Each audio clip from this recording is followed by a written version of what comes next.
Hey guys, what's up, and welcome to this episode of Hippo Tech, bringing you the latest in tech news, reviews, and more. And today we're going to be discussing the 5 top tech fails of 2011. Now these are just 5 tech products and services that were supposed to be really awesome, but they actually ended up failing pretty badly. So at number 5 we have Nintendo 3DS, which came out back in March for about $250, had a really cool new 3D technology that became really popular this year. However, none of the games that came out with it were good. Now, since Nintendo is known for its gameplay, not so much the graphics or the media consumption that's available on their console, the 3DS was screwed. Sales were so bad that they had to drop the price to $70 within 4 months of it being launched, and early adopters were awarded with free games because them losing $80 is kind of a big deal. Sales of 3DS have been pretty decent since the price drop. However, this did constitute Nintendo's first annual loss in over 30 years, which is a pretty big deal because in today's market, Nintendo doesn't really have that much to fall back on because it's not really bringing anything new to the plate. At number 4, we have the Google Chromebooks. Now, you may remember about a year or so ago, Google was sending these out for free to random people to test out the new Chrome OS.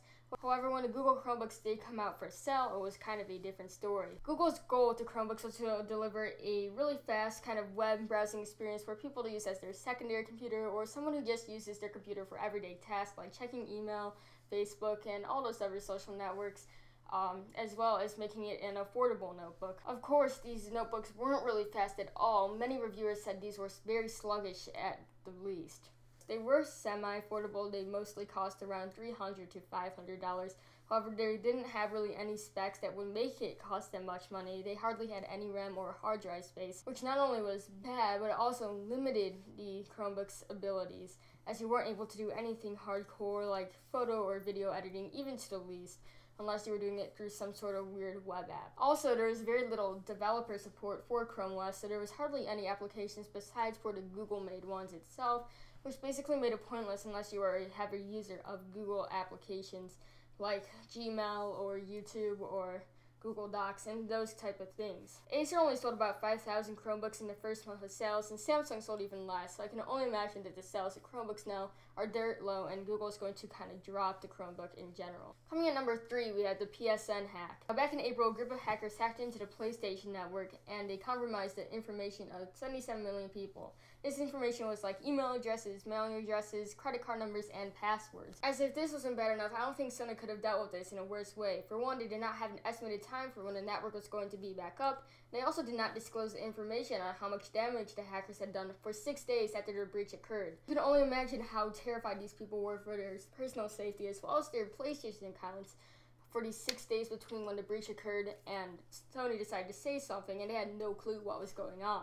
3 weeks later, Sony was able to kind of bring back the network, and they did send out an email recovery link. However, this happened to be compromised as well. All in all, it took Sony 5 weeks to retrieve the network back from the hackers, and it was just a horrible way it could have been dealt with, and they really didn't do anything for the users as well. At number 2, we have Quickster, which is destined to fail from the start. Just look at its name. Now, Quickster was Netflix's new DVD service that they announced at probably the worst possible time. Netflix had just announced that there was going to be 2 separate prices for the DVD rental and the online streaming services, and that in itself lost 1 million customers right there. With the announcement of Quickster, just made it even more inconvenient for the users that still remain from Netflix, as they would have to visit 2 different websites in order to rent DVDs and stream online movies. To make things worse, Netflix's CEO insisted this was the right thing to do and really ignored all of customers' feedback for 3 weeks before he decided that was really a bad idea. All this constituted Netflix's stock dropping from $300 in July down to $70 where it is now,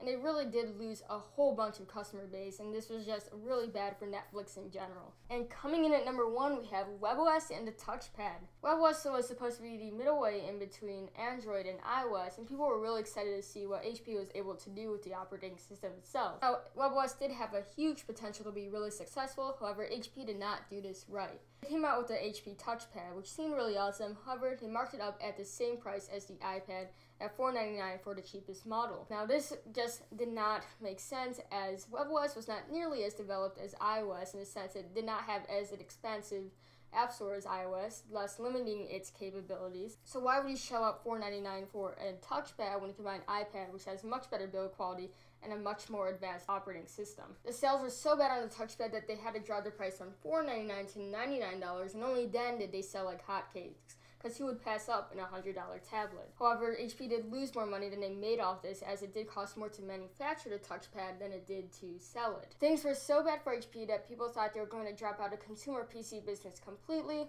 However, they just dropped their mobile branch. Leo Apotheker, the former CEO of HP, did step down because of this, and Meg Whitman did take his place. So no one really knows where HP is going to go at this point, which is really unfortunate, as it was kind of a big competitor to Apple. So those are my top 5 tech fails of 2011. What do you guys think? Just leave a comment down below saying what you think about these tech fails. There was a lot of tech fails this year.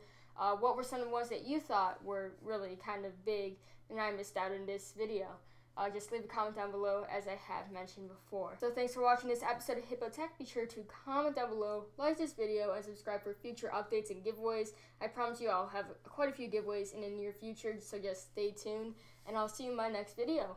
Bye!